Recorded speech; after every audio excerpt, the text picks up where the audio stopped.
sejam yang pertama di dalam alam barzakh. Ni persiapan, persiapan saya dan kita semua. Wahai hamba, Apa jadi satu jam yang pertama? Apa episod dia? kemari.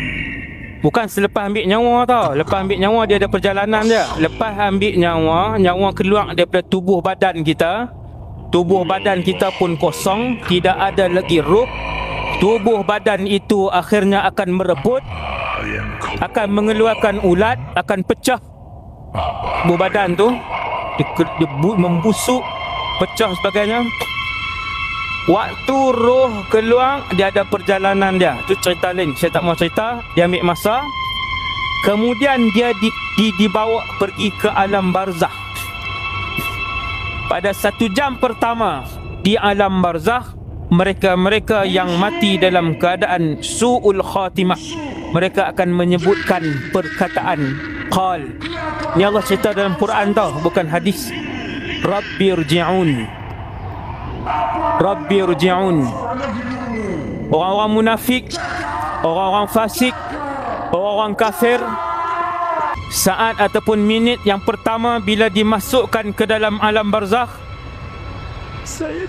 si fasik ataupun munafik akan sebut Rabbirji'un, wahai Allah, kembalikan aku ke dunia, bagi sat nyawa kembali.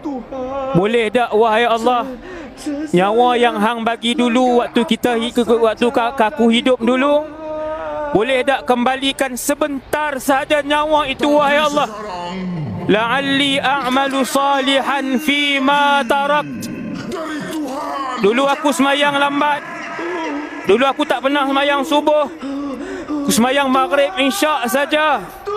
Wahai Allah, malam ni aku dah mati, kembalikan aku ke dunia sementara. Aku nak bertaubat, aku nak semayang.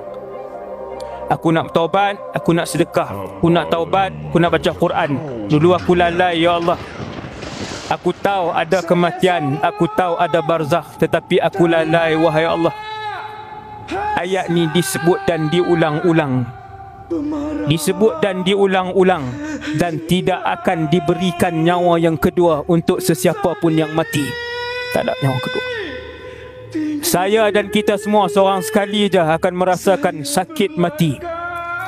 Ketika Hasan Basri lalu di rumah orang mati, ramai ahli keluarga dia menangis. Hasan Basri kata, kenapa kalian menangis?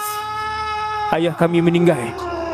Sepatutnya kalian menangis kepada diri kalian, sebab ayah kalian sudah pun merasakan kesakitan mati.